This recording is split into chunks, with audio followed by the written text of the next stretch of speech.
Okay. We are talking today with Albert Burckard of Carrollton, Virginia, and the interviewer is James Smither of the Grand Valley State University Veterans History Project. Okay, so Albert, let's begin at the beginning. In what year were you born? March 1945. All right. And where were you born? Norfolk, Virginia. Okay. And what was your family doing for a living at that time? My father, now, this is before the end of World War II, all right, several months. My father was working at the Hampton Roads Port of Embarkation in Norfolk. It had a war job. He was too old for service. He had actually been on active duty. He volunteered in 1936 when the Panay was sunk because he thought we were going to war. He served 2 years in the U.S. Army Air Force in Panama as an electrician, aircraft electrician. Anyway, so that's what he was doing at the time. My mother, let me think. Oh yeah, my mother was working for her father as a secretary in his business, which was tugboats. He had a tugboat hauling business and all. So that's what my parents were doing. All right. Now, did you grow up there or did you move around? No, I basically grew up in Norfolk. We had several places that we lived for various reasons, and went to school all the way through. Spent 7 years in the same elementary school, J.E.B. Stewart Elementary. They don't call it that anymore. And then I went to a middle school, and then 2 years in high school, a year and a half at public high school. I was in the class, I was in school when the governor shut the schools down to not allow blacks. Virginia, Norfolk did that. There were a couple municipalities, and Norfolk was one. Norfolk shut down the governor closed 3 high schools and 3 junior highs.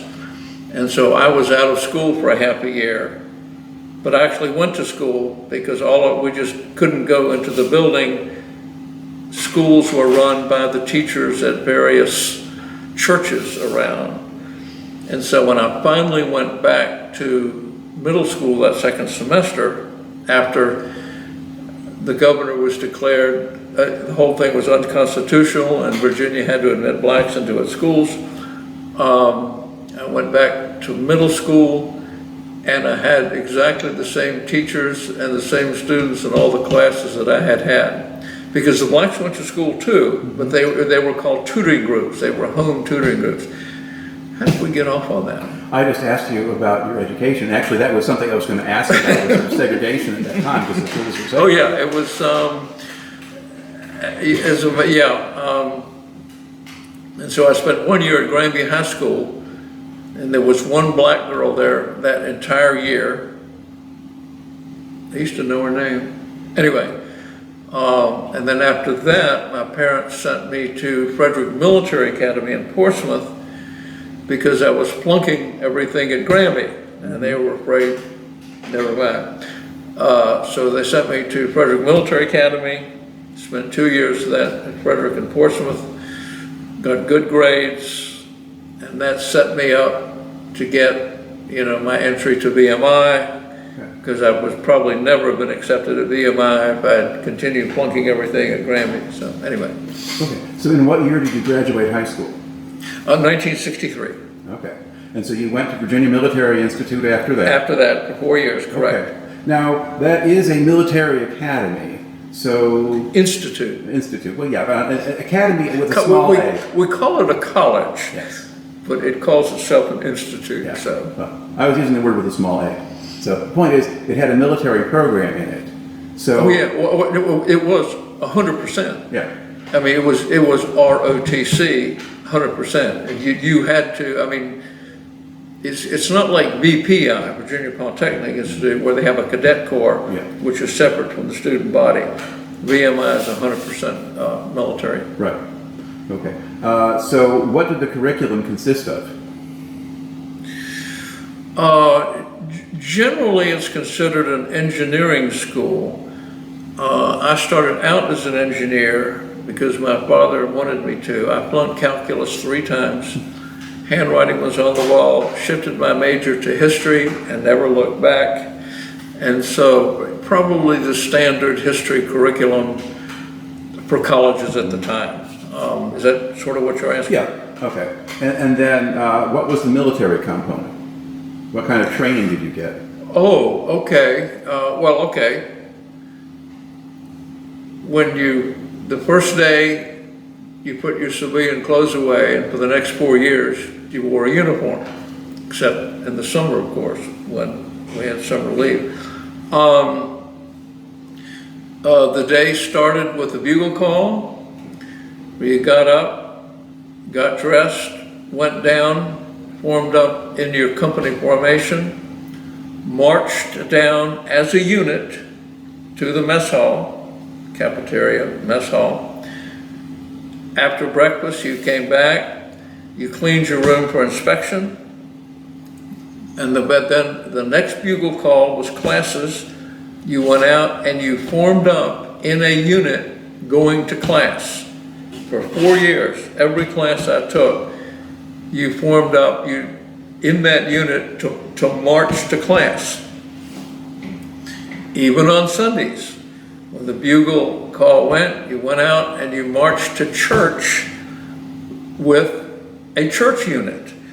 I marched with the Lutheran contingent 2 miles, 4 miles, back and forth to the Lutheran church in Lexington, Virginia for 4 years. So we marched to church, we marched back. Everything was done, as a unit. The unit could be a class, it could be a church formation, it could be penalty tours, it could be what they call military duty. We were trained to fire the M1 rifle.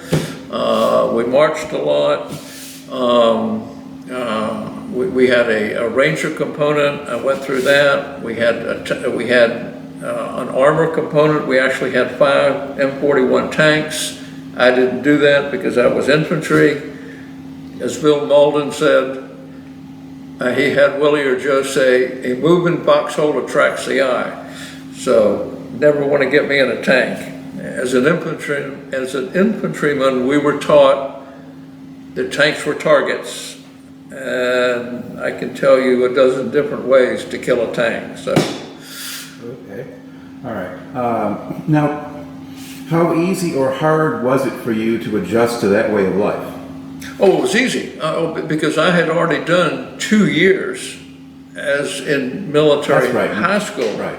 And so to me, it was a breeze. Okay. As a matter of fact, other of my classmates would come to me and say, "You know how to do this shit, Burckard," and so I would, but I never got any rank at all. But yeah, no, it was, the transition was nothing. It was just like doing high school all over again. Okay. Now, in what year did you graduate? 1967. Well, between 63 and 67, the Americans got involved in Vietnam on the ground. Because they go in, they send the Army in and the Marines in 65, and that's ramping up in your last couple of years in school. Now, were you paying attention to that? Yes. Because we sort of all knew that that's probably where we were going to end up. As a matter of fact, for ROTC summer camp, I remember very specifically, it was very Vietnam oriented. We had NCOs and officers that gave us classes on jungle warfare, for example, showed us captured items. So yeah, I think we were all very much aware. Number one, we knew we were going in the military, whether Army, Air Force, Marines, that's all we had at the time. Didn't have Navy, ROTC. We knew that we had accepted the commitment, and we're going to be commissioned. So yeah, we were very much attuned to that. All right. And so you graduate then in the middle of 67. Yep. And then after you graduate, now what happens to you? Oh, okay. Because I was a reservist with a 2-year obligation, the Army sent me to Germany. The distinguished military graduates who got a regular Army commission, they went to Vietnam. But all of us reservists were sent elsewhere, you know. But a lot of us went to Germany. So that's when I did my 2 years in Germany, in Bamberg, with the 4th Armored Division. And that's when I decided that I had to make a decision whether I was going to stay in the Army or not. And I decided to, volunteer indefinite is what they called it, volunteer indefinite. And so then automatically then I made captain and went immediately to Vietnam. Okay.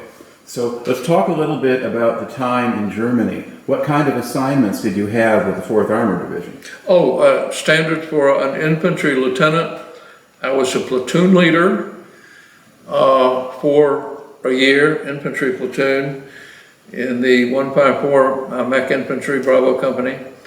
And we did the standard training, infantry training in M113 armored personnel carriers. But what's interesting is that because of what was going on in Vietnam, is the units in Germany were not getting the people to man the equipment. Our TONA for our mechanized rifle company, the TONA was 189 people. And that's basically the standard That's paper strength what it of the was unit. supposed to be, you know, that's what on paper, 189, you know, captains, lieutenants, sergeants, privates, specialists. Anyway, I remember one time we formed up as a company and there were 33 of us. 33 people when it was supposed to be close to 200. My platoon, for example, I had 4 M113 armored personnel carriers, platoon leader. In my platoon, I had 8 people. And my TONE was, let me think for a minute, I think it was about 40 or 48 for the platoon. I had 8 people. We only had enough people to man one M113 APC. We put 3 of them in what they call admin storage, and we did field training as a platoon with 1 APC, pretending we were 4. And I remember, Jim, the tactic that we practiced was the same one that the Napoleonic era soldiers practiced. The M113 would run up to the so-called Russian position. The ramp would drop down. We would get out on line. I was in the APC. I had my gunner in the APC and the driver, and so I got out with the platoon. There were 6 of us when there was supposed to be 40 or 48.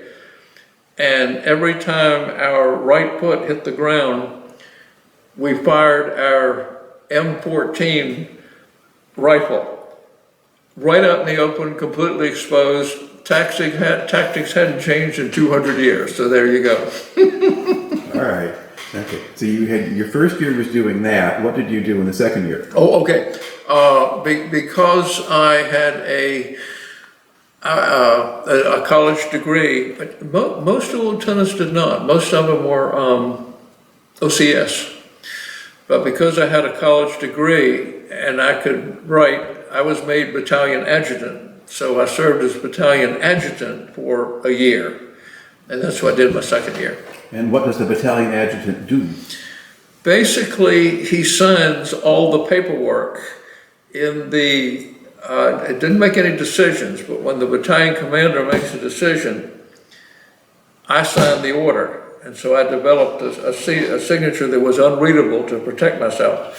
But that's what I did, was deal with basically personnel matters, not logistics, but personnel matters is what an adjutant does for an infantry battalion. Okay. And what was it like to live in Germany at that time as an American serviceman? I loved it. It depended on your personality and your inclination. I had taken German in college, and so I had a rudimentary knowledge of the language. A lot of GIs stayed on base for the whole 2 years. I lived in the barracks for just a few months, and then I put an ad in the newspaper to live with a German family, and for the next year and a half, I lived off base with a German family. They called it Mitfamilienanschluss. I just had a room, and basically I had dinner with that family every night, and so it improved my language, and so I really got into German culture.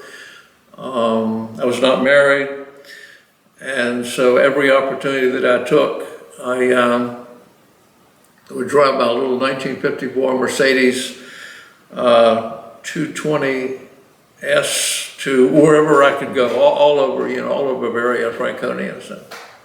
Okay. All right. Now, during this time, were you following the news from Vietnam? Yeah, we were, sure. The only newspaper we had in English, of course, was Stars and Stripes, and it covered the war.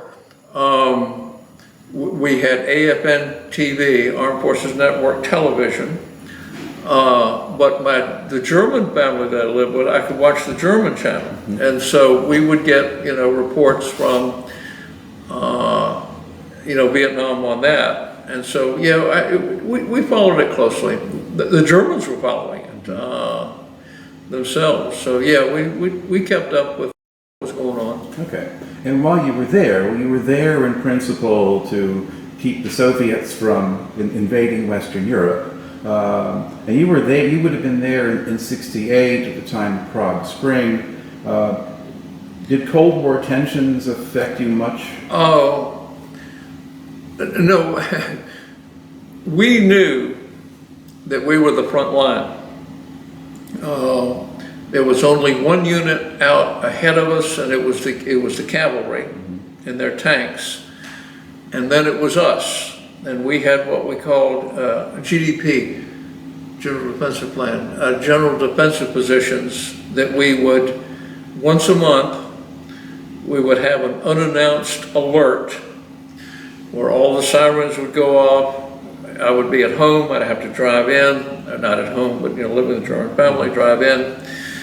And we had to be out of the caserna within, I believe it was 30 minutes, and on the road and on the way to our GDP. Now, we never actually went to our GDP on those alerts because we didn't want the Russians to know where we were, but every now and then we would have staff rides and we would go up to our actual GDP. The officers, would go up there, and so we knew where we were supposed to go and how to get there. And we would roll out of town, right through town, M60 tanks, our armored personnel carriers. We had M60s by that time. Well, the armor unit did, of course, and it was the 3rd Brigade headquarters, 3rd Brigade, 4th Armored Division. Roll right out through town, and wake up everybody. So we did that in Korea too. All right. So your German tour then comes to an end in the middle of 69? Yeah, mid-69, yeah. Okay. And what happens after that? Well, that's when I had already volunteered to go to Vietnam. Okay. So I think I got 30 days leave at home in Norfolk with my parents. And then, where did I go? I must have gone to Benning after that for training. I'm not remembering exactly, Jim, but there was probably a 2 or 3 month period where I was being processed to go to Vietnam. And it was at Fort Benning, I do remember that. where we got some basic, we did basic jungle operations training at Fort Benning. And then let's see, we were flown to the West Coast. I think I flew out of Port Louis, Washington, SeaTac. I think we touched down in Hawaii, and then straight to, I guess we landed in Tunstead probably. And then that's where I got my assignment to the 101st Airborne Division. All right. So what was your first impression of Vietnam when you got there? Warm. It was tropical. That was humid and warm. Yeah. I mean, I knew where I was. Did you land during the day or at night? Jim, I don't remember. Okay. So it wasn't that memorable. There was not incoming fire or anything like that. No. Okay. Although I do remember we were on. I think we were on a DC-8, and I remember sitting up front, and we were all in uniform. And I remember the stewardesses staring at us as we were landing and smiling back at the stewardesses because they all knew. For some reason, I sat up front, and they all knew, that we were going to get off, and they weren't, and they were going back home. And so it was sort of a sad moment, I think, for them, and it was a serious moment for us. And there was no joking or anything. We just got off the airplane. Okay. So when you got off the plane, what happens to you? We went into a reception center, of course, and I think that's where I was given a unit assignment. We spent a couple of weeks there going through some sort of minor jungle training, I think, more intense, not any live fire that I recall. And then I was shipped out to the 101st up at Phu Bai, joined the 2506. That's 2nd Battalion, 506th Regiment. 2nd Battalion, 506 Infantry Regiment, correct. I don't recall they even gave us any of our little regimental crests or anything. Don't honestly remember being welcomed by anybody, because I think at that moment, if I remember correctly, the battalion was up on the DMZ, because that's where I went. I was processed very quickly, issued a uniform. I had my jungle fatigues already, but given all the equipment, rifle, blah, blah, blah, everything that I needed by the supply sergeant. And at that time, of course, I was assigned to headquarters company.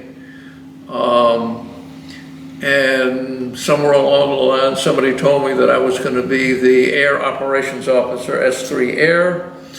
And so I was put on, we flew up by C-123 to some air base, a small field up there. And then by helicopter, I was dropped off on top of a fire base overlooking the DMZ.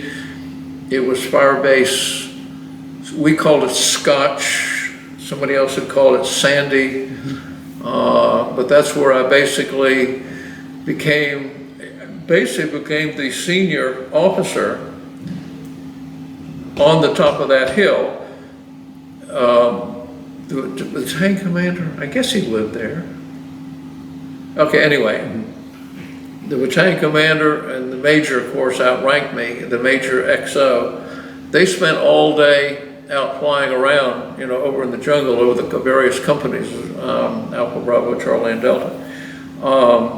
But I was the one, I always tell people that the air operations pretty much ran itself, because Major Poach, he was the S3, or was he the XO? Anyway, I forget. I was a glorified radio operator. I could talk on the radio, I knew radio telephone procedures, and I basically ran the Tactical Operations Center because I was the senior officer there.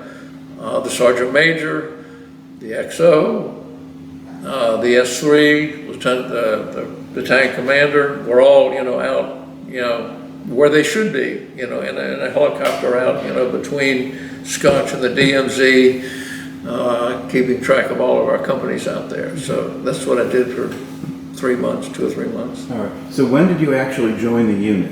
About what month? Just a second now. January? It's in my log. I think it was January of 70. Yeah. Is when, oh, now you mean, you're talking about 2506 or Alpha Company? 2506. Yeah, well, right away. I mean, that was, oh gosh. Late in 1969? Yeah. Okay. Yeah.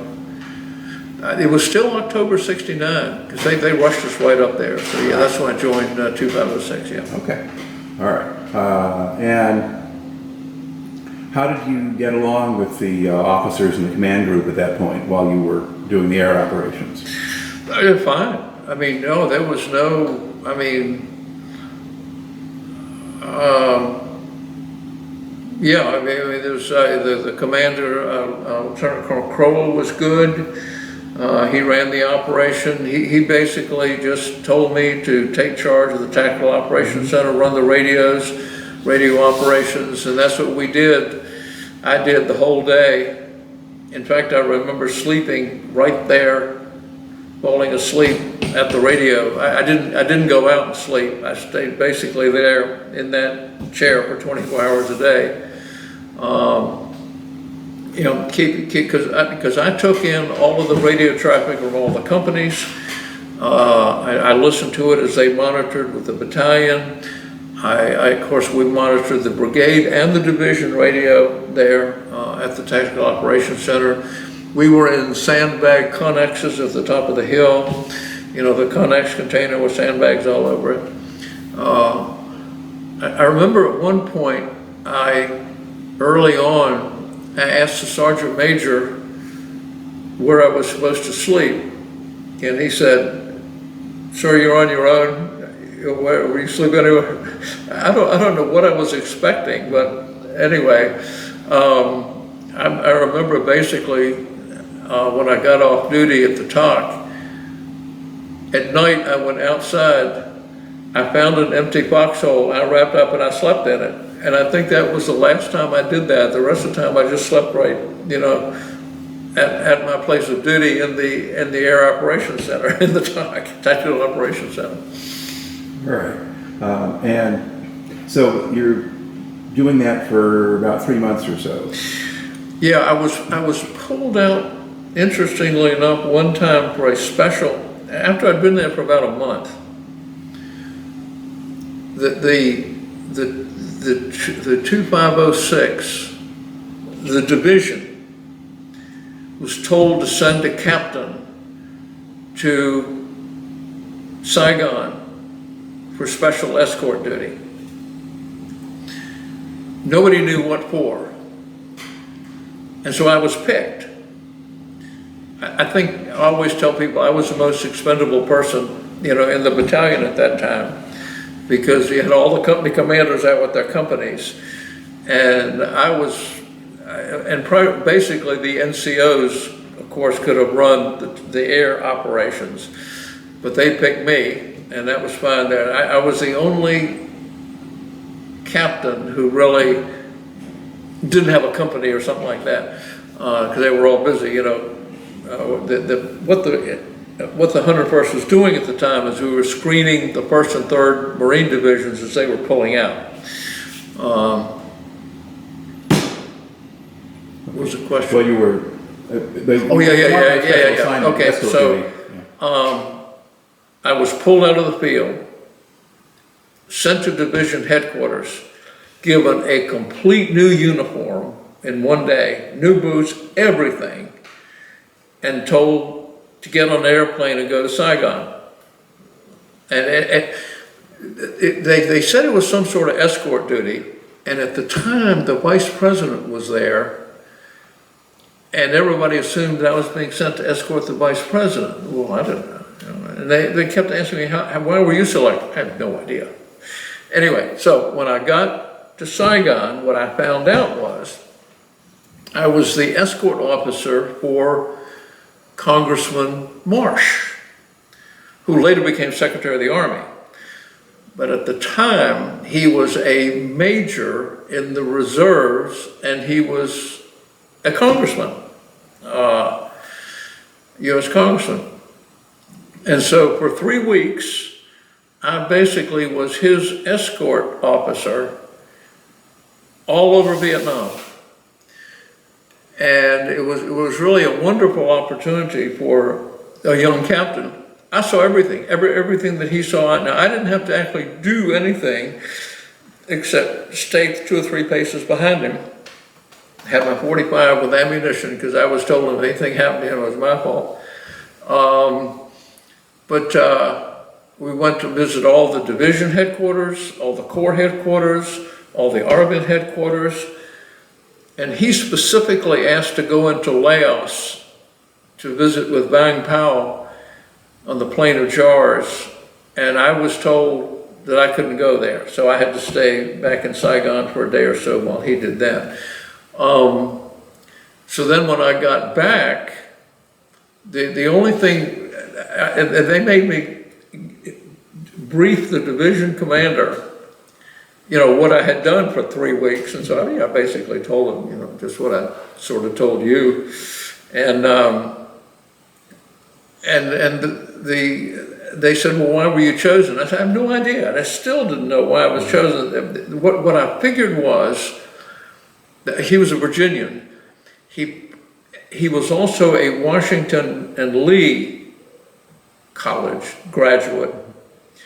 So I suspect that they went through the roster and they asked for an expendable Virginia captain from Virginia. And the fact that I was from VMI, which is next door to Washington, probably played into that. And so that's probably because my name came down. It wasn't like they went down to the 2506 and said, send a captain. No, my name came down from Saigon. And so, and that's what confused everybody. I said, who are you? I don't know, you know, no. So anyway, when I got back, I had to brief the division commander. But that was a wonderful experience, you know, for a young captain, because I basically got to see, you know, really the whole country. I remember one time we popped into he visited an Army infantry platoon way out in the Delta somewhere. And the platoon leader was showing us around, and you know, I noted, I had been in Vietnam for a month, and anyway, what I noticed was that the guy had on clean fatigues, all the sort of clean fatigues. And so after it was all done, I told Congressman Marsh, I said, you know, something was wrong with that. I said, I was on the DMZ for a month. I didn't get any clean fatigues until I, you know, was assigned to this man. And he said, Albert, I know. He said, it's all a show. He said, I'm used to it. I've done this before. Whenever we go to a unit, they dress up the unit, and he said, we never see things as they actually are. And I said, oh, okay. So I mean, I knew that and he accepted all that. So, and I respected him for that. So anyway, it was. Okay. Now, do you think that the time that you spent with the headquarters, just seeing how the system worked, did that help you when you went to become a company commander? Not directly, but probably indirectly, because I got a sense of where we were in the war at the time, what was going on. It gave me a much broader view. I didn't have the myopic view of, you know, just the fighting and all that. I got to hear all kinds of briefings about what everybody was doing and what future plans were. So yeah, I would say that not tactical wise, but yes, sort of indirect. It gave me a far better understanding of what was going on in Vietnam at the time. Mm-hmm. And just the time at the top, did that just help you understand how the battalion worked? Oh, yeah, oh, sure, oh, yeah. Well, but I had sort of known all of that because of my experience in Germany. You know, I knew what squads did, what platoons did, how they were organized, what battalions did, where they fit in the organization, you know, brigade. So that was all, you know, a given to me, so. Okay. All right. Now, during those months, before you become a company commander, what was the weather like?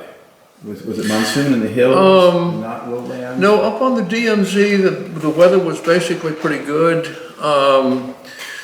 Because I'm trying to remember what after we finished with that, we redeployed back to Wei Fubai, and I got the company shortly after that. You know, the weather, and I have to say that I didn't pay any attention to it because it didn't matter. That we, in the infantry, we have to do whatever we have to do no matter what the weather is. And unless you're actually on the ground, you know, in combat where it's going to affect you directly one way or another, for example, not being able to get in a medevac helicopter, it really, you're going to do whatever you do no matter what the weather is, so. All right. So now we get into January of 1970. Okay, yeah. And now describe how you became a company commander. Yeah. Well, I was basically told that I was going to be given Alpha Company. I spent some time in the field, a couple of days with a couple of the other company commanders.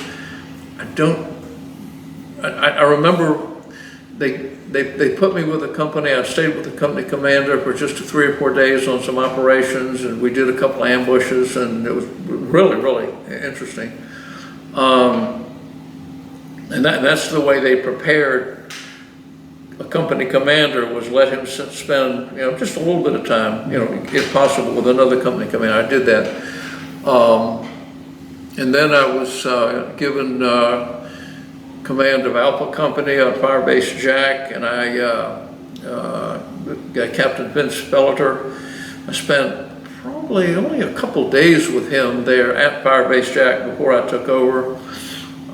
He basically introduced me to everybody, you know, showed me all the positions, and he said, "You got any questions?" And I said, "No." It was fairly, I mean, it was a classic fire base layout. You know, I'd seen those before. And it was just a matter of me that getting used to, you know, getting used to the people getting used to me. I tried to very carefully, I always saw what was going on first before I ever said anything, because you never, one of the things that I learned very early in the Army is that everything they teach you does not apply to wherever you're going.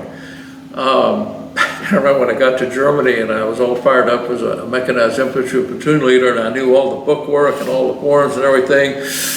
And then I went down to the motor pool and talked to the non-commissioned officer, the motor pool NCO, and I was like, and can I, you know, I asked to see all the forms and all that. He said, "Sure, we don't do it that way." "Oh, all right, well, never mind then."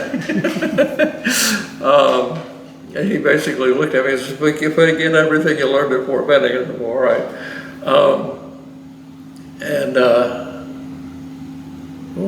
Well, you're just taking over as the company commander. As company commander, Jack, and we were on Jack for I think about a month. And in the time we improved it, we did all kinds of things. It was a fire base is always a work in progress, and there were things to do. We were getting more barbed wire. You know, I made sure that, you know, all the firing positions had their fields of fire. We sent out patrols. That's how I got to know my platoon leaders. I would send them out. Sometimes I would go with them on a patrol, because I usually kept, we had 4 platoons. I kept 2 there and would send 2 out, you know, because you always did your screen, you know, you never did want to be surprised. And so we would set out ambushes all around front of Fire Base Jack, and that's how I got to know Jim Knoll, and Gary Kelly. What's interesting, Jim, and I did not know this at the time, but Arthur Wicknick was there. He's the guy who wrote Nonsense, Okay. that really stupid book, where he claims, and it may be true, that he was the first one on top of Hamburger Hill, if you read Wicknick's book. Anyway, he was there in my company. He was in, I think he was in Gary Kelly. Yeah, he was in Gary Kelly's platoon. I didn't know him at the time. He was, Shake and Bake NCO. I probably met him, but I don't know. But what's interesting to me is that he writes about me in the book, Nonsense. He talks about being on Fire Base Jack, and the picture that he paints of me would, I wouldn't have recognized myself. He basically had absolutely nothing good to say about any officer. Just made fun of them all, and that's why in Wicknick's book he didn't use actual names. I'm Captain Giraud, I think, in his book or something like that. And anyway, that was. But Wicknick was there, and he talks about Fire Base Jack, in his book, and I never knew him. All right. Now, what kind of terrain was Jack built in? Mostly flat. It was a little rise, mostly all flat terrain. It was one of the key fire bases surrounding Fubai. I don't remember what the other ones were, but we were on one of the classic infantry approaches to Away Fubai, and so that's why Jack was there. And we were actually attached by a roadway. It's the only fire base I ever was on that was attached by a roadway. It was a disaster. Drugs would come in, As a company commander in Vietnam, you did not want to be on a fire base that was attached by a road. You wanted to be out there by yourself, helicopter supply, where you knew what was coming in and what was going out.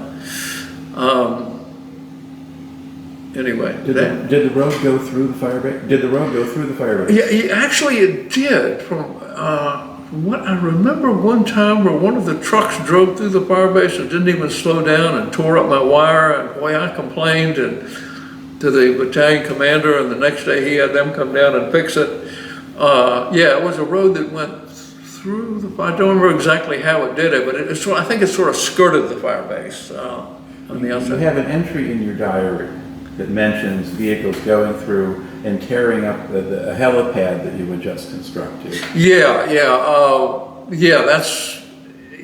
I don't, because the pads were Penoprime. They put this oil substance on them, because the dust, you keep the dust down. When those trucks came through, somehow, they got onto that pad and tore up the Penoprime, and so it pissed me off. I complained about that too, but they came out and fixed it. All right. Now, how much activity was there around Jack? Were there enemy activity? Not much. A little. A couple of platoons had some small contacts, but I don't recall. I never got anybody hurt or injured there.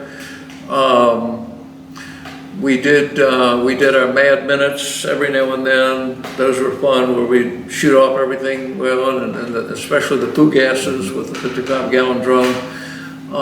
Made a lot of noise, but no, I don't recall that we took, we had very little enemy contact there. I think probably what was going on is the NVA or the VC, knew very well that we were ready. And so they left us alone. Because there are a few entries in your diary that talk about individual incidents where somebody gets hurt or occasionally someone gets killed. But small incidents or ambushes or mortar attacks or whatever, or rocket attacks or something, or RPGs. But I think I'm trying to remember.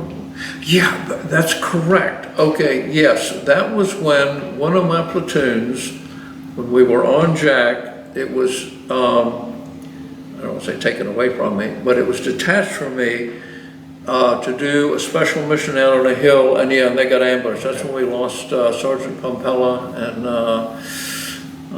one other guy, and And that was near the end of the tour on Firebase Jack, and that's when, because I went out there. I told the band I'm going out there, and so I went out and landed on the hill, looked around, and saw where it all happened. Yeah. Okay. Now, so you finish up, so you're on Jack basically through most of February or that period, because when we get into March, eventually the preparations for Ripcord get going. Yeah. In March. Now, the original attempt to set up the fire base was on the 12th of March. Right. But there had been planning going on before that. So Yeah. I'm trying to remember whether, honestly, I don't remember whether we were actually at Jack, or I think we had been redeployed back to 3rd Brigade at Camp Evans. At Camp Evans, yeah, and they kept postponing the operation. But I know I do recall being able to watch the preparation on the LZ where we were supposed to go. So yeah, we were out in the jungle. Don't remember exactly where, but I remember watching the preparation. The artillery fire, the ARA fire going into the LZ that we were supposed to go into. I think Colonel Kroll, let us do that. So, I mean, just as a morale thing to show us, that it's being. Of course, once we took off and got in the air, that's when I was told, we're not going there. Yeah. To back up a little bit. Yeah. What understanding did you have about the purpose of this mission? Why were you going to go and set up the fire base, and what area was it in? Jim, that's a good question. I think, and we were briefed on it very thoroughly, and if I remember correctly, what I was told as a company commander, that this was in preparation for the division to deploy, out towards the Ashaw Valley, because this was the beginning of the dry season. The rainy season was finished, and that was sort of the cyclical tactic of the time, is when the dry season comes, you head out, into the jungle where you have your helicopter support and all that. And yeah, I probably didn't know a whole lot of detail at the time, but I mean, I knew that my mission was to land at a hilltop and then conduct operations, around that area. And I knew that wherever I was going, we weren't going to stay there. That whatever hilltop it was, I forget now. And then from there, we were going to do, I guess, search operations. But you were not expecting to establish a fire base there? No, at least not that I know. Yeah, no, all I knew was that we were supposed to go to that hilltop and then spread out and start operating in the jungle in either platoon or probably squad size elements. Yeah, no, as far as no. That's a good question. I've never really thought about that, whether I was told we were going to set up a fire base there. I don't know. Okay. It seemed like sort of an obvious, well, this is your mission, Captain. All I knew is that I was supposed to secure the hill and conduct operations there. Okay.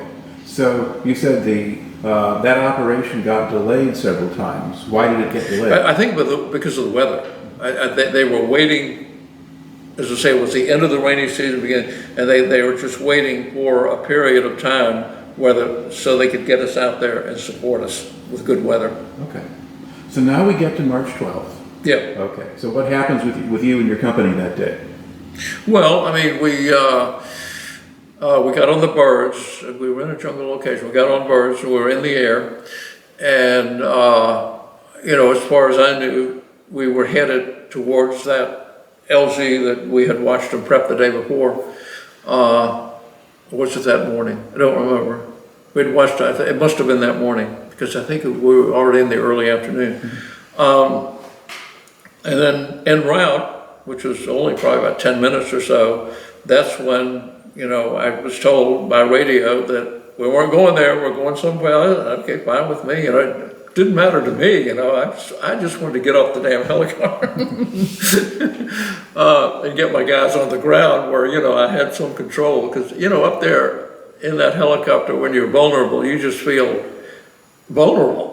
I've only got, 5 guys with me, and all the rest of my guys are spread out. And anyway, so that's when then we diverted to Ripcord, and that's where we landed on Ripcord. We landed on that lower pad area, and of course we were under fire immediately. And so, all of my infantry training kicks into gear, which is get to the high ground. And as I remember, grabbing my RTOs, and we just went straight up, to impact rock, because that was the highest point on that. And so I could see, I had, as company commander, I had to be able to be in a position where I could see and know what was going on. And then, as then the various platoons came in, after that, I think I was with the second, I don't remember exactly which platoon it was, but the second element that came in, second platoon element. Because you always, as a company commander, you always want to be with the majority of your soldiers. And so you let one platoon in, then I go in, then the other platoon comes in after that. So wherever I am as company commander, I'm going to be with the majority of my unit. Okay. Now, you say you're coming in, you're under fire. Did any of the helicopters get shot down, or did they all get in? There was a helicopter that got shot down. I think it got shot up in the air and it landed. Because I remember I was way up with my RTO, with my command section, and part of one of the platoons up near Impact Rock. And we noticed that helicopter just shut down. And I'm trying, and I think, then they came in and got the crew out of it, if I remember correctly. And so it was just there. And that's when it occurred to me, I said, we could use those machine guns. And so I grabbed some guys and we ran on down. And we took the M60, guns off, and all the ammo, and brought them up, and I forget exactly which platoons I gave them to, but we used them in the defense. Okay. Now, were you still under fire at that point? Oh, yeah. And what kind of fire? We knew it was mortar fire, and we knew it was small arms fire. You could hear the snap of the bullets. And I think I write in my field log about Spec Boy McCoy, who got shot, and he was just right next to me. So we were obviously taking small arms fire and mortar fire, probably 82s. I remember, that's what we were taking at the time, yeah. Now, describe a little bit what that hilltop was like. I mean, for someone who doesn't know anything about Ripcord. Yeah, it was bare. It was bare. It wasn't like, I had been on 1 or 2 hilltops before, and they had been sort of cleared, but then the jungle started immediately. When I say cleared, trees cut down enough for a helicopter to land, and then maybe 100 yards away, the jungle started again. But Ripcord was bare. I mean, there was nothing up there. You could see, quarter mile, in every direction, downhill, beautiful visibility. Of course, the enemy could see us. There was no place to hide up there. I remember we found some older fighting positions that we used and improved in the afternoon, because we were ordered off the next day. I guess somebody had decided that we were taking too many casualties to actually stay there, so that's why we were ordered off, and that's why we were ordered off the next day. Okay.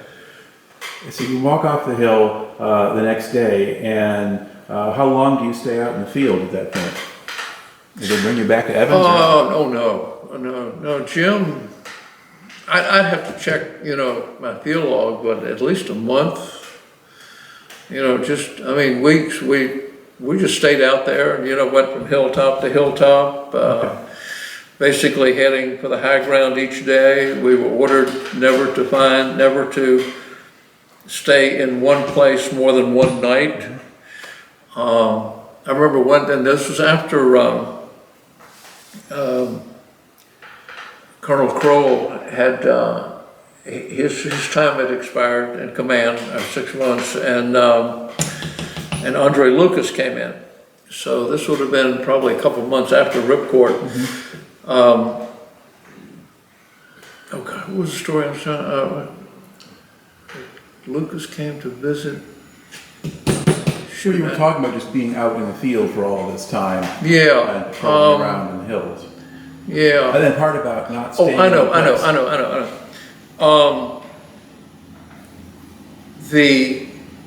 We were ordered, it was very clear that we were supposed to never stay in the same location twice, 2 nights in a row. Well, I did. What happened was I got my coordinates mixed up, and the coordinates that we sent in the previous night were actually the ones where we were the next day, and so I sent in the same coordinates.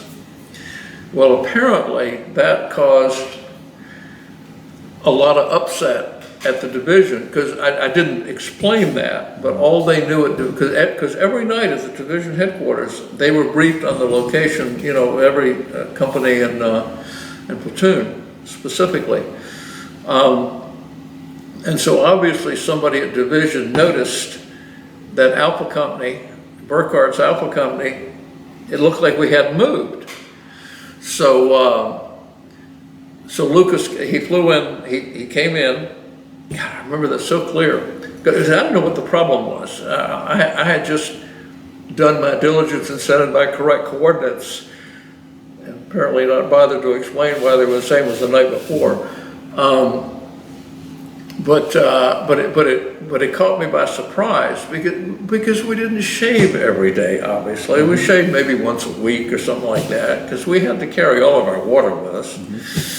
And I got about, I think, 20 minutes notice that Colonel Lucas was coming in. I said, oh shit, so I had to do a quick dry shave. And God, I remember butchering my face, and I had, blood and spots, and I remember greeting Colonel Lucas on the pad with tissue paper stuck to my face where I'd sliced myself up shaving.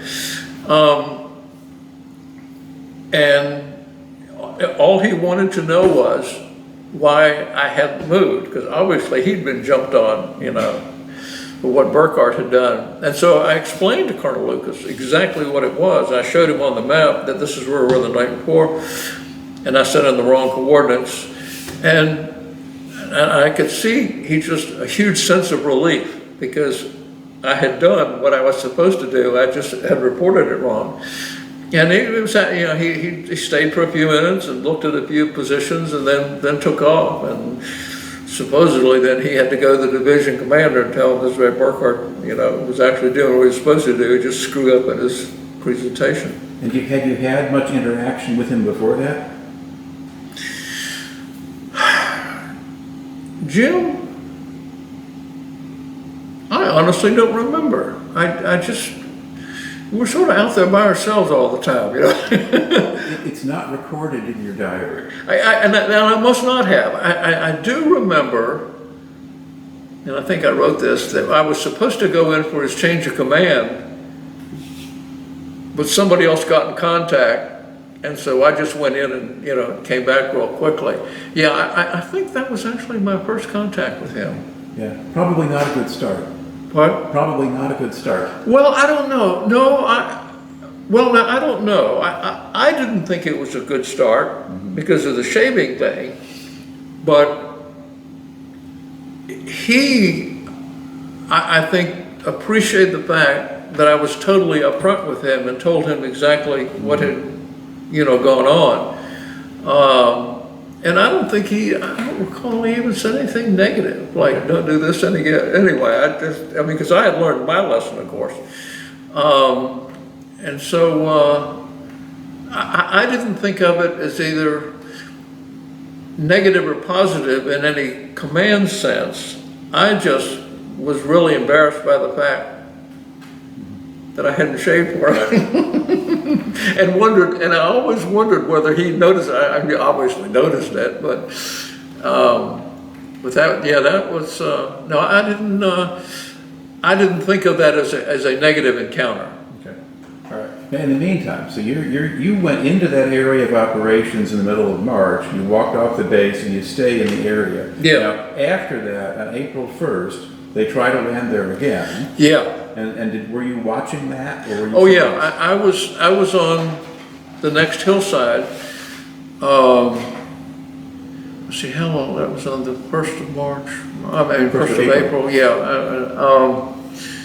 Because we had been told that they were going to try to reestablish Ripcord. So I was on the hill next to it, and I'm trying to remember, Jim, I think we were either at the same elevation, or I might have been looking down on Ripcord. But I had a clear view of Ripcord itself, bright sunny day. And it was on that particular hill, I remember it was the second time I had been there, because when we came up that second time, the day on 1st of April, there were NVA bunkers there that had not been there when we were there before. So oddly, the North Vietnamese Army had been on my hill, before. And so we appreciated that. They had built some nice positions there. And so we had occupied those positions. And then that morning, of course, is when the insertion went in. And, we watched the whole thing. I mean, I shouldn't say watched. I remember that we were heavily involved in it, that Tom Brennan, my RTO, and myself, we were the ones who were the only eyes on Ripcord, besides the people who were there, and besides the people in the air. But I was the only ground commander, as far as I knew, at least the closest one, who can actually see what was going on. And I remember that we were kept busy that whole time directing, artillery, field artillery, ARA, I think even, air support, all kinds of, gunfire to come in there, because we could see it. And where they were landing. And I remember Tom Brennan was just doing a brilliant job of bringing it in. And I remember we were watching the helicopters that they would go down and then pop up, and come up to Ripcord, because they learned pretty quickly that every time one landed, it was going to take fire. And so they were going down and popping up. And then, of course, at the end of that day is when it was decided, that we weren't going to do it again. And so that's when everybody who was up there, who was alive, came to my position. And I write all about, who all was there. I had a major with me, a couple of captains, and then I think it was the next day where we had to go out, and I had to send people up to get, while recon platoon went up there to see what was in. There were actually NVA on Ripcord the next day, and that's when the recon platoon got shot up and the platoon leader got killed. Eventually, and then I think I sent Jim Knoll up there to help him get, the bodies back, and they brought them back to my location.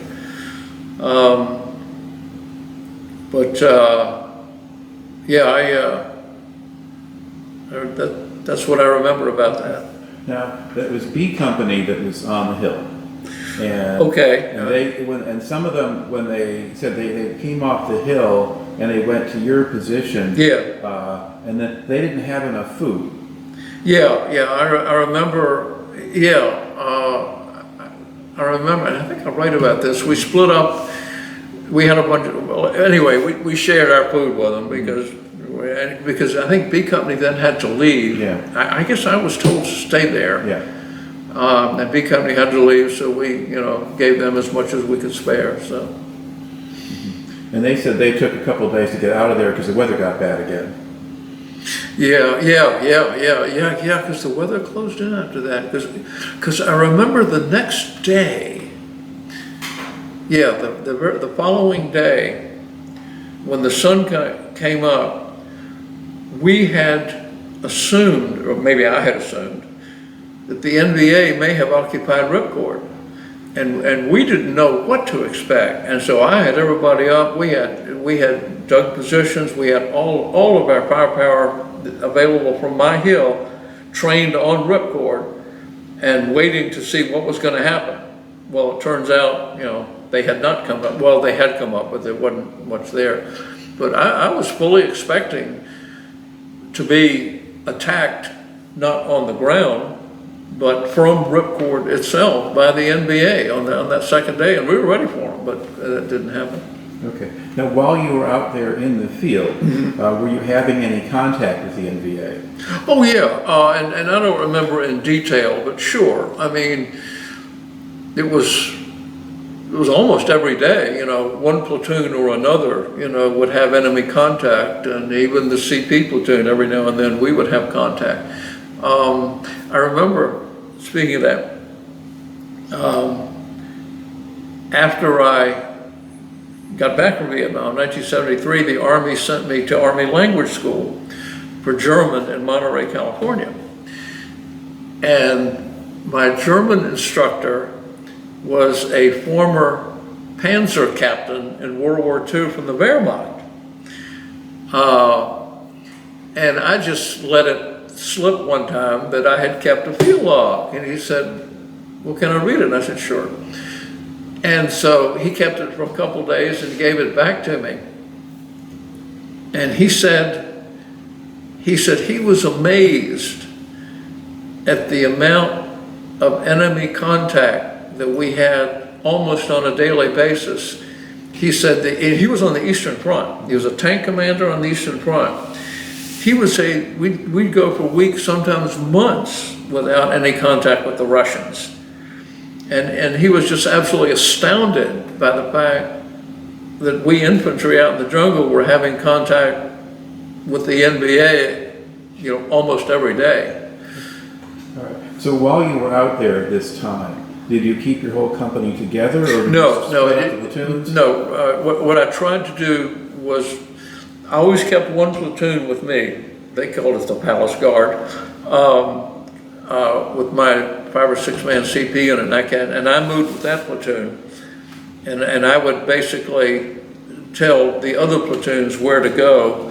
I think it was after Ripcord, where I went from 4 platoons to 3, lost a lot of people, and so I just didn't have enough guys to do 4 platoons. Right. So but first, second, third platoons, I would decide that evening or that morning where we should go next, and I would just tell Gary or Jeff Wilcox or Tim Joliet Sanderson or pardon? You had Tim Joliet, or had he left by then? Or Tim, yeah.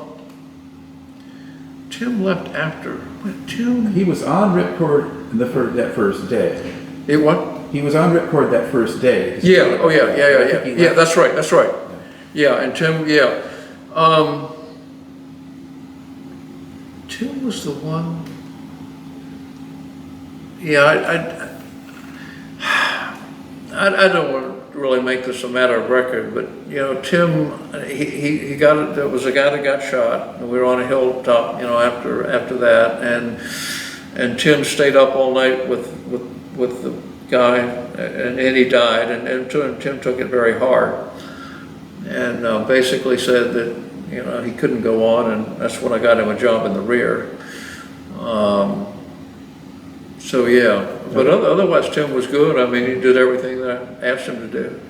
Okay. But anyway, so he's gone when you're doing most of this later patrolling.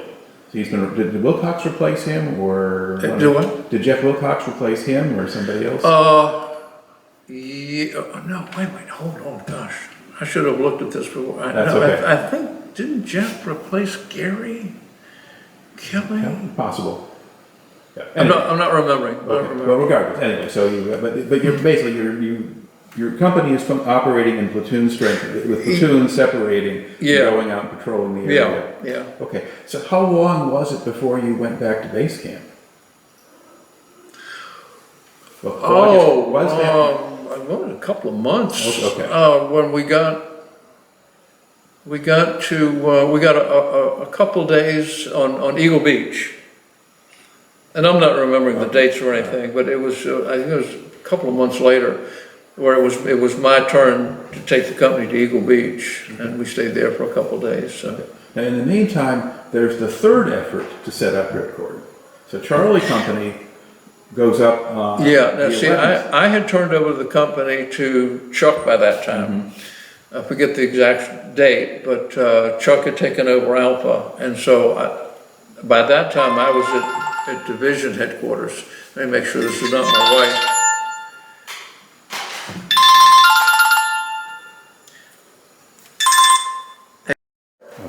All right. So okay. So you were taken out of the field then before April 11th. Because April 11th is when I thought you were there till May. When did I can tell you the exact date because that's all stuff. I would say it'd be on the 31st of May. Okay. Sunday, 31. Okay. So Ripcord's been established by then. Because Ripcord is set up on the 11th of April. Oh yeah, that's right. Yeah, okay, yeah. Okay. But, Yeah. But your company isn't doing that. You're just No, we're so you spend pretty much all of the rest of your time just with- out on patrolling okay. various hilltops and platoon size elements. Yeah. All right. So, in thinking about that time when you were a company commander, are there other particular incidents that stand out in your memory? Oh gosh, yeah. I mean, a lot of them, Jim. There was one.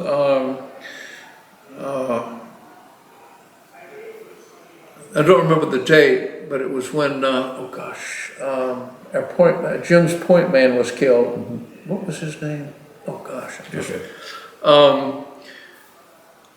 Anyway, we were going up a ridge line, and it was obviously an NBA trail watcher, and he killed Jim Knoll's point man.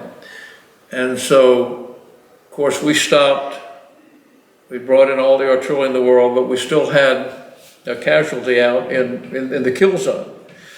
And I remember, it was Jim said, "Charlie Oscar, I got to go get him." And I said, "Jim, you know, it's out in the kill zone," or something like that. And I said, "Well, let's wait." He said, "No." He said, "Charlie Oscar, I got to go get him."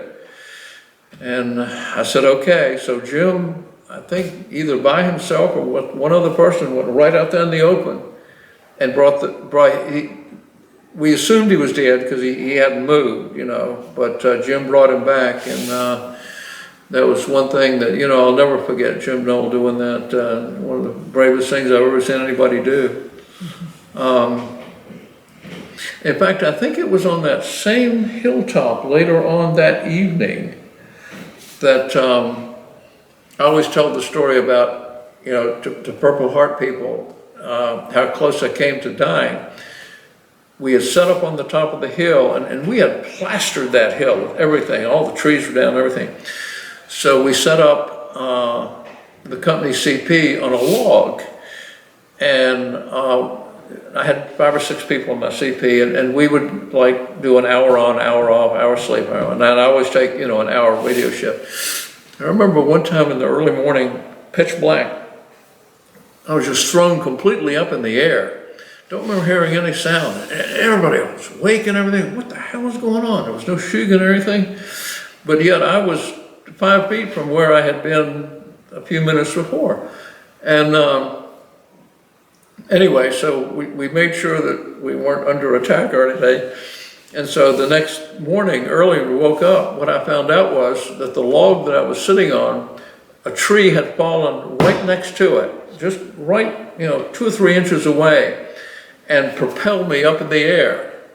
And I always tell people that was the closest I ever knew I came to death, because if that tree had been like 6 inches to one side, I would have been scooshed and dead, and I got a posthumous Purple Heart. And I was wondering how the War Department would explain to my mom, you know, what the circumstances were. But anyway, I do remember that. Okay. Anything else about that, the time in the field you want to bring in? Let me think. Jim? I mean, it was constant patrolling, you know, every day. There were times, our ground tactic was that we would try to always avoid going to the position where we were going to spend the night. And that's what I told my platoon leaders. Because what you do, you figure out where you're going to spend the night, and then if, you know, you maybe send a patrol up there or something. But then, once it got dark, then you'd move up to that position, because you didn't want the NBA, if they were watching you, to know exactly where you were. So you're always trying to set up your night defensive position in a separate place where you had been, you know, even just a few hours before. And we tried to make that a, you know, a constant tactic. I mean, we didn't always do that, but we tried to. I do remember that, you know, the movement was very difficult, because it was, you know, close in jungle. And I do always remember that it was much easier going uphill than downhill, because when you were going uphill, you can see where you're going. But if you're going downhill with a 60-pound rucksack, especially at night or in the evening, you know, you can't see where you're going to step. And that's, I mean, I had that problem. Everybody had that problem. You know, I guess you know, in retrospect, as the company commander, I basically sort of knew everything that was going on. And I really was so proud of my men that they would do things for me, what I asked them to do, not really knowing what the big picture was. You know, I generally knew the big picture. I knew where we were, what we were doing, but you didn't always have time to explain that to people, soldiers, even lieutenants. All I knew was that we had to be, you know, in that position or this position, and they always did it. And I just, I mean, it would be hard. The individual ground combat infantryman in Vietnam, who on a daily basis did that, you know, what I told them to do, what I asked them to do, uncomplaining, and they just did it without knowing, you know, everything that I knew. And I just, you can't help but, you know, think that we just, they were just extreme. All my soldiers were just incredibly brave, and did everything I asked them to do. And I was just, I mean, it was just the proudest thing I've ever done in my life was command a rifle company in combat. So. Okay, so we've kind of gotten through your time as a company commander. I have one more question about that. Yeah. As a company commander, what did you think your top priorities were? How do you define your job? It changed. Now, obviously, my priority was to do exactly what the battalion commander told us to do. I mean, he, either Crowell or Lucas, you know, they would brief me and tell me what they wanted me to do, not necessarily on a daily basis, you know, but on a weekly basis. So that had to be the priority. That was the mission. When I first took command, well, see, we were on Jack, and that was a defensive operation. And then once we went out into the field, I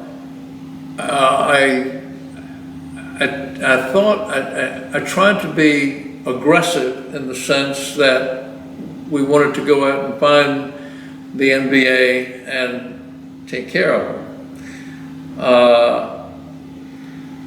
But the longer it went, you know, a month or so more, I had known from the beginning that we were leaving. In fact, that was the very first operation up on the DMZ that I was involved with, was covering the Marine divisions. So everybody knew we were leaving Vietnam. And so it just seemed sort of pointless to try to go out and be overly aggressive and try to get, and maybe get Americans killed, when it seemed like that the NBA, it's not like they had the advantage, because we had all the military advantage, but they had the advantage of sort of knowing where we are and could hit us any time that they wanted to. And we didn't have that advantage. So I sort of, I think towards the end of my command time, became more defensive oriented and was very hesitant to tell people or order people to do things that were, in my mind, not necessary. So, does that answer the question? Yeah. So you're kind of, at this point, prioritizing protecting the lives of your men. Exactly. Or at least making sure they weren't thrown away for no reason. Exactly. Okay. When you were normally an officer like yourself would spend 6 months in the field and 6 months in a staff job, but your time in the field was a little bit shorter. It was only 4.5 months, and I always wondered about that, and I never thought too much about it. I was very proud of what I did for that 4.5 months, but I found out later, and I actually didn't find this out, Jim, until we had that get-together down in South Carolina. A lot of people had said that it was because Colonel Lucas wanted to give Chuck some command time, and so they decided that I was the one that he was going to be, that he was to replace, and so that was it. And I never really thought about it after that. And I wondered about it for a long time, but I was never told anyway why I was brought out of the field early. I was given a wonderful officer efficiency report, and so all along I had, great efficiency reports. So I didn't know if anybody was questioning my ability or not. I never knew. Nobody ever said. Part of why I asked it is that in Keith Nolan's book about Ripcord, the implication there is, and I don't know exactly what it was based on, was that he relieved you because you weren't aggressive enough. And so he wanted to have a more aggressive commander go in and replace, and he thought Chuck Hawkins was that man. Now that could be. That could very well be, because I honestly never thought of myself as being overly aggressive. And that could be. All I'm saying to you is that was never expressed to me. I never heard that from anybody. And I did read Keith Nolan's book and, sort of wondered about that too. But I don't know. All I can say is that it was never told to me. Right. Well, and it's worth noting that you went on, first you got a good efficiency report, there was nothing negative there, and of course you went on to an extended career in the Army after that. Yeah. So, it's one of those things where maybe the author is inferring from what limited evidence he has. Now he clearly, like Hawkins, there were certain company commanders that he favored, but beyond that, they likely didn't know, and of course Lucas wouldn't be around to tell them later. Yeah. Okay, all right. So we once they take you out of the field, what does your job become? Oh, okay. I was at the Division G3 office for a while in the operations center. I don't recall doing too much, but helping out up there. And then they decided they needed somebody with combat experience to be a liaison officer.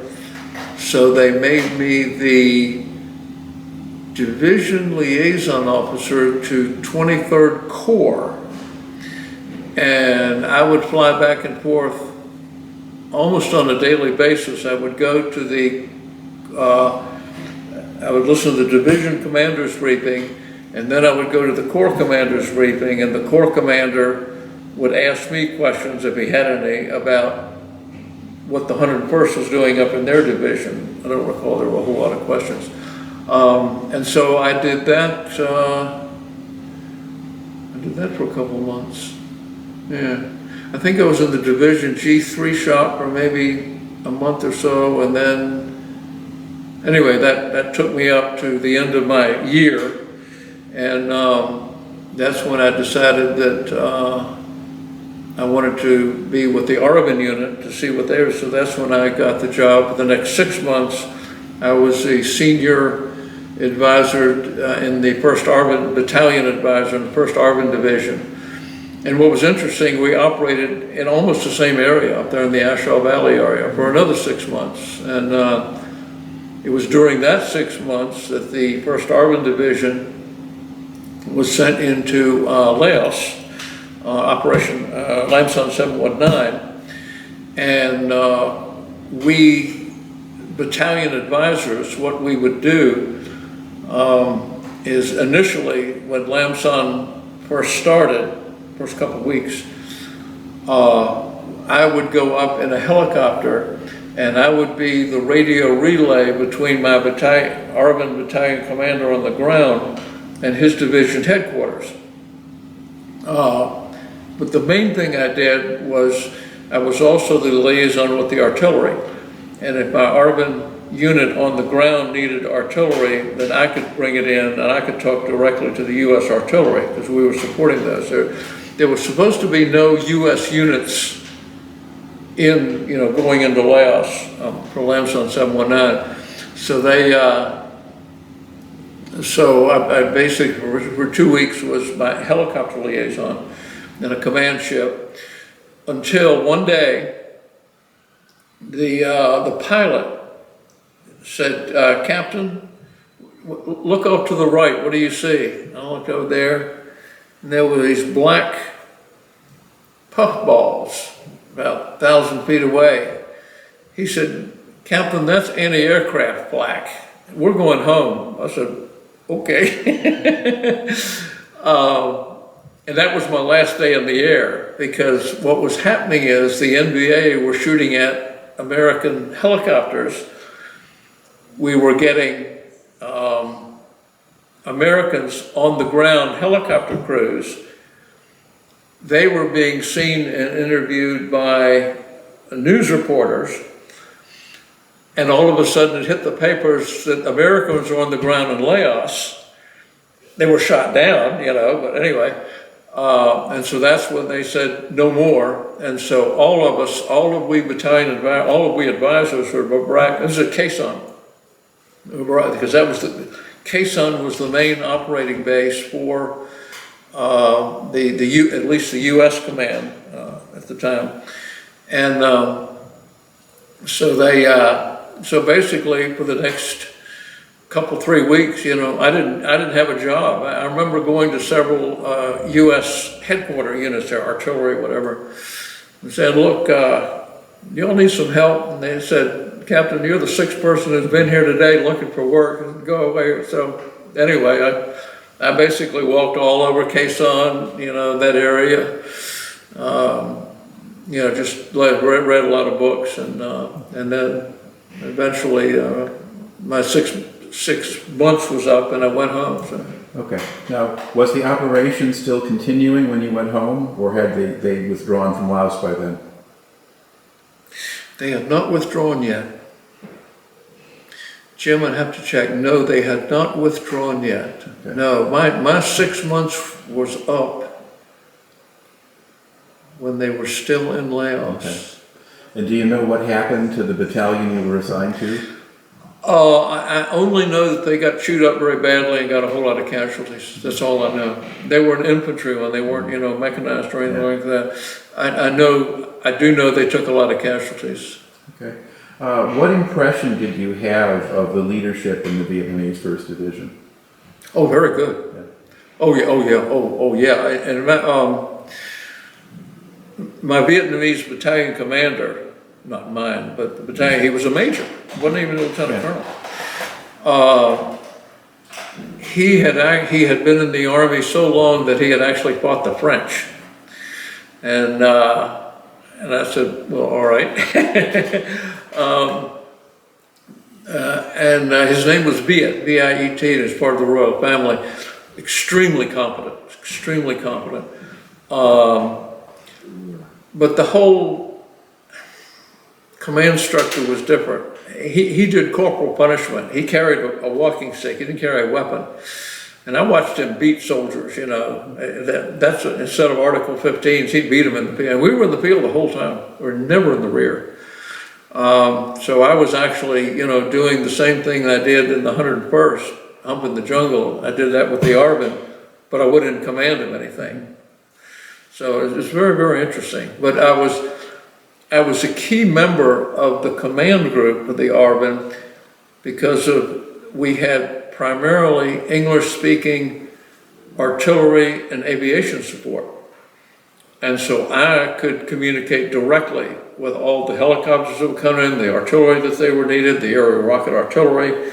And so I was a key person on the staff, but I really wasn't a fighter. I was more, you know, more of a communicator. Right. And then did you have Vietnamese interpreters? Or Yeah, but I didn't need them. They gave me, it was embarrassing, a bat boy assigned to me. He did everything. He fixed my meals. He set up, you know, a tent for me or a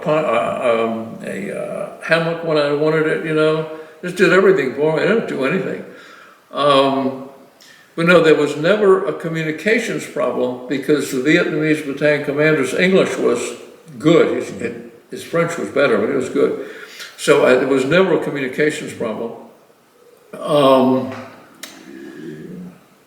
I was very, very impressed. I always thought that it would have been helpful to have those two tours reversed, where I would have been with the ARVN first and then with the U.S. Because with the U.S., I was sort of learning and I was going along, but I could have learned a lot from the ARVN.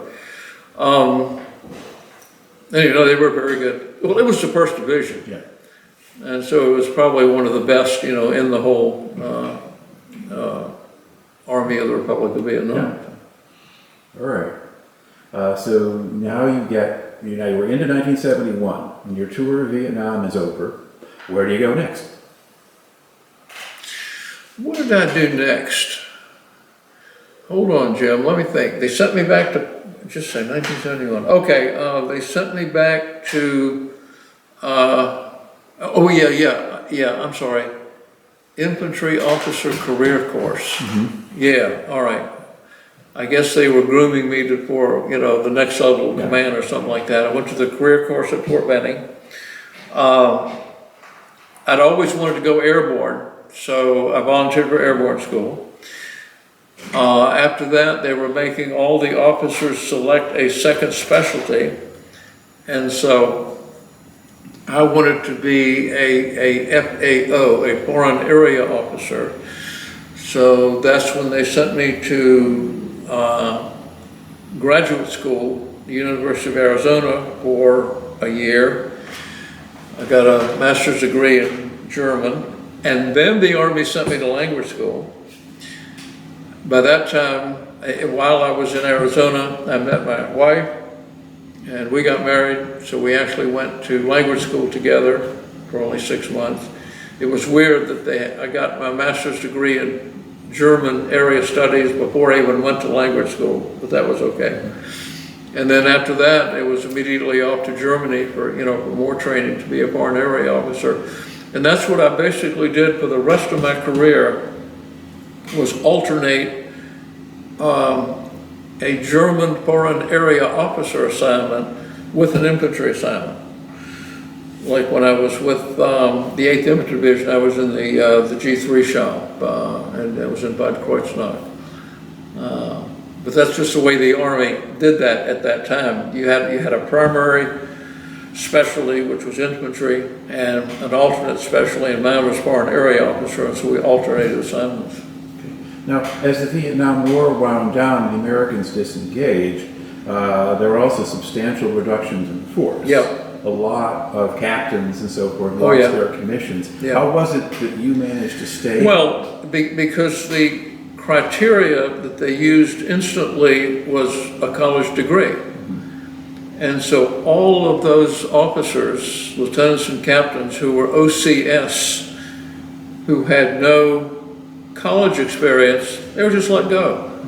I mean, these were the guys who had done the fighting, you know, and that was one of the single criteria that they used was not were you good in combat, not were you a good leader, but did you have a college degree? And so they let all of them go. And so, you know, because I had, you know, a degree, I was kept on and had, you know, assignments after that. Well, actually, after I was a fully trained German Foreign Area officer, the first thing they sent me to was West Point to teach. And so I taught German at West Point for 3.5 years. And that was a great experience. And because we were all Vietnam veterans. And I always tell people that, you know, they talk about this, you know, PTSD and all that. If you stayed on duty, active duty, you had an automatic support group. But we didn't talk about it. You didn't talk about it. I mean, we all knew we were pulling out and leaving, and we all were so heartbroken because we had spent 1.5 years there, you know, trying to win the war, and all of a sudden now we're pulling out. Anyway, but the way that we, by that time, I guess I was a career officer, the way we dealt with that is we didn't. You know, we shouldn't talk about it. There's the only thing we could do about it. Although, and every one of us was a combat veteran, or at least a Vietnam veteran, you know, by that time, you know, the captains and the majors. So anyway, it was interesting. All right. So what years were you teaching when were you teaching in West Point? 75. I was in, okay, part of the Foreign Area Officer training, believe it or not, they gave me 1 year in Germany to do anything I wanted to do with the full support of the system. And so for 1 year, all I did was travel around. Well, I was supervised. I had to write up a plan. It was approved.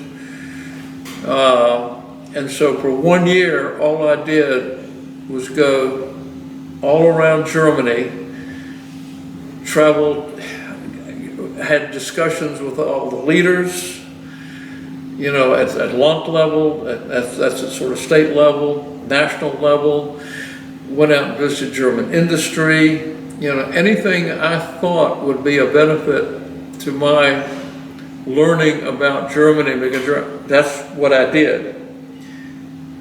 Interestingly enough, I was only the second person in the whole program. So there was one person ahead of me, and he had sort of set the tone of what should be done, and so I sort of followed in his footsteps. Now, while I was doing that, 2 others came on board, and so towards the end of that career, that year in Germany, I had 2 other Foreign Area officers with me, and it was a little bit easier, you know, to do things rather than being on my own. In other words, you would find more acceptance when you went to say you were briefed by the governor of one of the, you know, states. You know, it would be easier for him to do 2 people more better than just one person. So, but it was even before that assignment was up is when I got a call from West Point. They had a professor, a German, who died.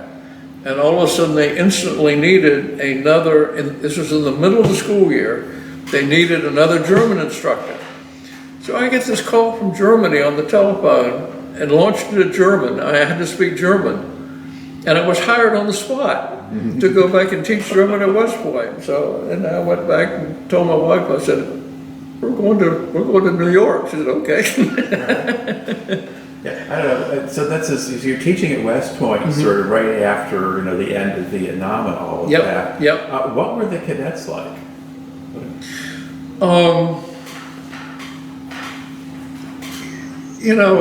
We used to. It's horrible the way we used to joke about it, that the teaching would be so much easier if it weren't for the cadets.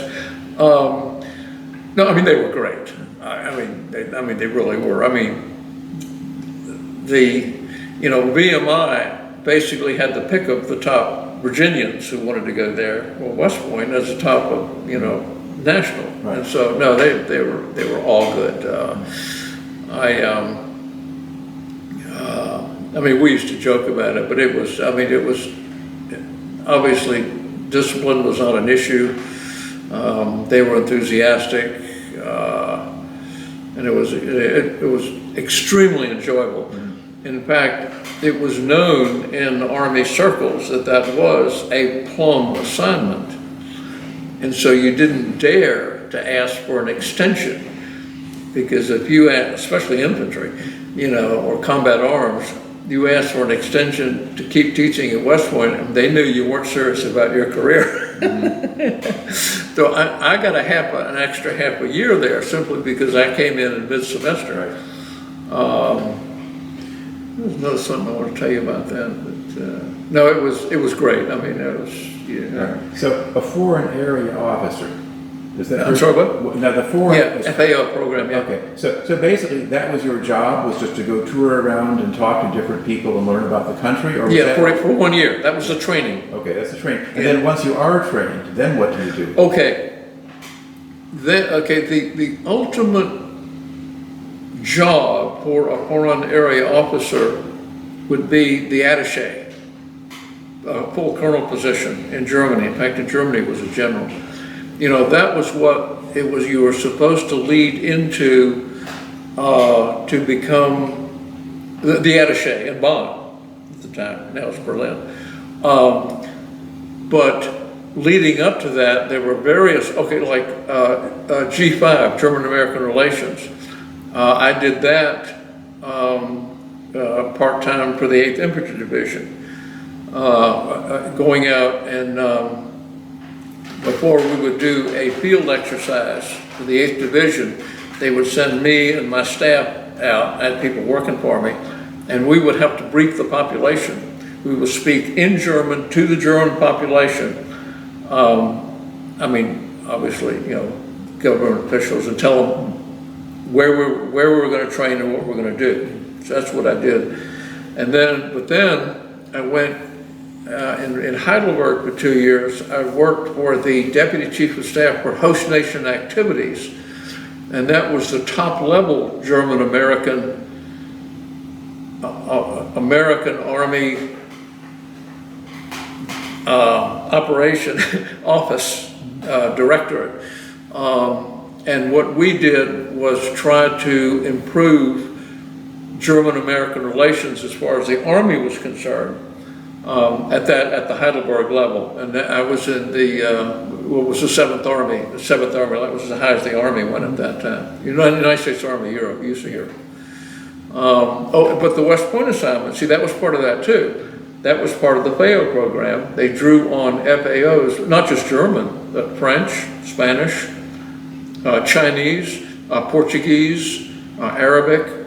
They had officers who were trained in those languages and those skills to come to West Point and teach. So anyway, there were various things you could do as a foreign area officer as you went along that fit with that training. Now you've also had a couple of Korean tours. Yeah.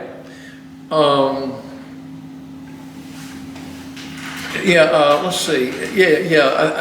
Just a second. Was it just? It was just after West Point. Mm-hmm. They decided. Now, okay, Vietnam is over. Okay, where is all the action for an infantry officer? And military personnel said, Burckard, we got to send you back into the field. Fine, So the only field left was Korea. Well, I'd already been to Germany, So it was time for me to do Korea. That was just part of the, now this is infantry now, this is part of the infantry career project. And so for a year, I was on the 3rd Brigade staff in Tongdishan of the 2nd Infantry Division, doing operations, operational things. And see, it fit with my infantry I'd done infantry operations, so it was part of the career assignment. The second tour in Korea was after I had been, after that tour in Korea, that was my infantry tour. Then I was sent to Fort Monroe as the German, my title was the Secretary of the German Army Staff Docks at Fort Monroe. And what I did was I basically ran the U.S. Army, German Army staff relationship for 3 years at Fort Monroe. They still do it today at Fort Eustis. Anyway, so that was again my foreign area officer training, okay? Well, by that time in my career, I sort of wanted to stay here in Hampton Roads. They said, we can't do that, but but we'll send you back there if you do Korea again. So I said, okay. So I went to Korea for a second time, and I was in the 8th Army headquarters there in Yongsan for a year, doing operational stuff, infantry operational stuff, 8th Army headquarters. We were doing training, infantry training and things like that. And then they sent me back to Fort Monroe, and for 3 years I retired. Okay, so, and you retired in 93? 93, yeah. Okay, so you were still in the Army when the Gulf War happened. Oh, I tried to go. Oh, I was in Korea when that happened. And I went to, I called Milperson and I said, I want to go. And they said, get in line. I said, what do you mean? They said, every one of you infantry guys out there wants to go to the Middle East. So they had me fill out a 3-by on my card and went, but they weren't. They told me that what I was doing in Korea, because of my experience and all, was more valuable than what was going on over there. I didn't find. So yeah, I tried to go, and Claudia still laughs and still tells that story, that I tried to go to get in the first Gulf War when I was already in Korea. So anyway. Well, in the end, the first Gulf War didn't last very long. Didn't last long enough for me to get there. True for a lot of people. All right. Now, when you look back over your Army career, are there other particular stories or memories that you want to put on the record that we haven't brought in yet? I would only say that the Army never gave me an assignment that I didn't ask for first. My entire career, I did things exactly what I wanted to do at the time I wanted to do them. Whether it's Vietnam or Germany, okay, the Korea thing, that's okay, sure, fine. I got to do infantry, send me where we're facing North Korea, that was my infantry thing. I've been in combat, I can do that. No, in each case, when it came time for a new assignment, which was basically every 2 years, what I wanted to do, personally fit exactly what the Army wanted me to do career-wise. For example, how am I going to say no to an assignment at West Point, for example, or headquarters in Heidelberg, anyway. Yeah. I would say, for a career in the Army, I had a wonderful time. I did exactly what, I wanted to do. Met my wife. She did that with me, so.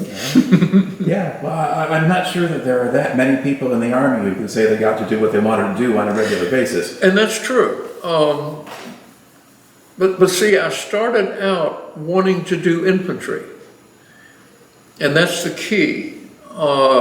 You've got to want to do what the Army wants you to do. Is that, am I making sense here? I always wanted to be an infantryman. Now, got to do it in Vietnam.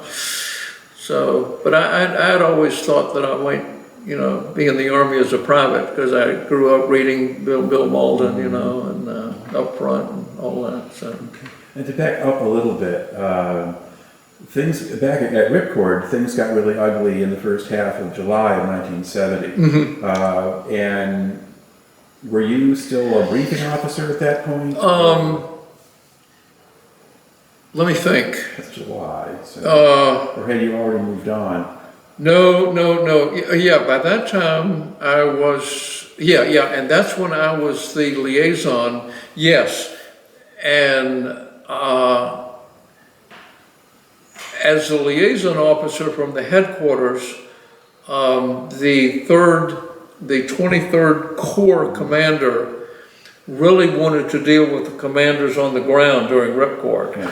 And so because I was just a staff weenie, now I knew what was going on because I'd been to both briefings, but I couldn't tell the division, the Corps commander, for example, why maybe some captain didn't move 100 yards later. So during the Ripcord operation, all the commanders, I think, depended on direct communication with other commanders rather than going through staffs.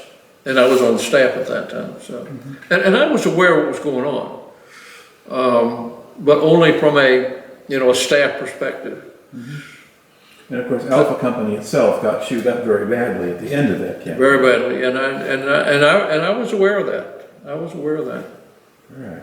Now, you retired from the Army in 1993. Did you take another job after that? Yeah. I got my second master's degree in education.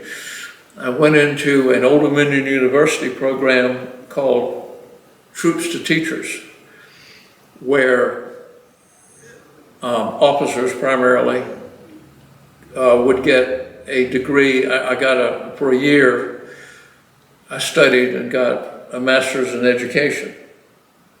And then I went to teach. I taught for 5 years at the high school and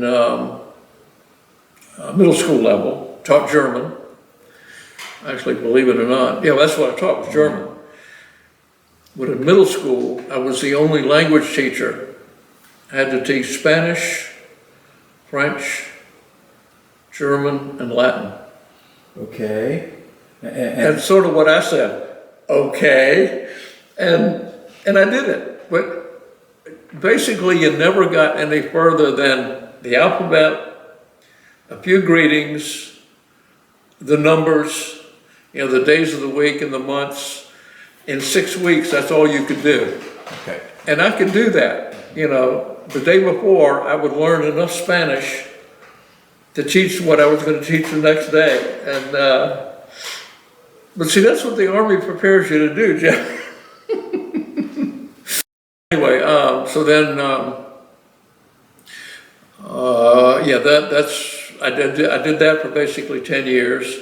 Then that's when I joined the fire department and became an emergency medical technician and a firefighter. And I did that for 10 years. And then I stopped being I'm still active in the fire department in the sense that I go to the meetings and I collect the mail, but I don't go on any calls anymore. I stopped going on calls about 5 or 6 years ago. So you were a relatively old fireman. Oh yeah. When they said I was one of the oldest that ever went through the training, because you have to go through formal state training to be a firefighter. And I was like 55 or 60 when I did that. And they were just amazed. To me, it was a breeze. I'd say they were the physical part was a little bit interesting, but I did it, and I've been into burning houses, and I've never rescued a person. I've rescued a cat and a dog. But yeah, I was an active duty firefighter for, I'm a life member there, in Carrollton. Okay. So. And then, I have to tell you, because, see, Claudia had lived with me when we went through the German experience.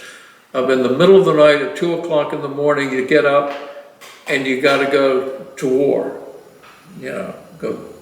She experienced all that. In fact, in Germany, civilians, the wives, the families have to keep, it's called a NEO kit, non-combatant evacuation operations. There's 2 cases of sea rations and clothes that were right by the front door of your quarters. And so if the balloon actually went up, and I went out to fight the Czechs or the Russians or whoever it was, they would send school buses throughout the housing area, pick up all the women and children with their NEO kits, their sea rations, and take them to Paris. But when I was an active firefighter for 10 years, same thing. Get up 3 o'clock in the morning, 4 o'clock in the morning, 5 o'clock in the morning, middle of the afternoon. I had to go, you know, and Claudia always called it the Army without guns. Okay. Now, after actually retiring out of all of that, you're still a volunteer, and you're here in the basement of the Isle of Wight Museum. Isle of Wight County Museum, that's right. And what do you do for them? Anything they want me to. For about 15 years now, going on 15 years. I basically do all of the military history tours for the museum. We got Confederate Fort Huger, which was under fire for a month. We got the Battle of Smithfield. I wrote the book, it's upstairs, which is a 2-day operation. In the Revolutionary War, at the Battle of Mackey's Mill, and I do tours of those battlefields, and I also do other tours. For example, we have a Nike Ajax missile site, Cold War. I do a tour of that. My favorite tour actually is really non-military. It's the courthouse tour. As a matter of fact, I think it was the one I was telling you about, 2 p.m. this Saturday at Boykin's Tavern, and I carry you through basically all the history of Isle of Wight County. Anyway, I do, but we also do a lot of export tours. Just for example, we got a call from a Sons of Confederate Veterans unit in Williamsburg, and they want to know about Confederate operations on this side of the James River. And we are the experts here. And so Jennifer and I are going to go up there in September and tell them all about Confederate operations here, you know, in Isle of Wight County. But we stick to Isle of Wight County. We're the Isle of Wight County Museum. You know, we bring in the big picture, you know, because the Battle of Smithfield actually occurred after Gettysburg and Vicksburg. And so, but we only stick to what we know, and we give most of the presentations right here, you know, in this room, except for the ones we do on site. You know. So that's what I do now. Volunteer, not paid. All right. I love it. Yeah. That's how museums keep going. All right. Well, thank you very much for taking the time to talk to me today. Well, I appreciate you taking the time, Jim. I'm sorry it took us so long to hook up. Hey, we did.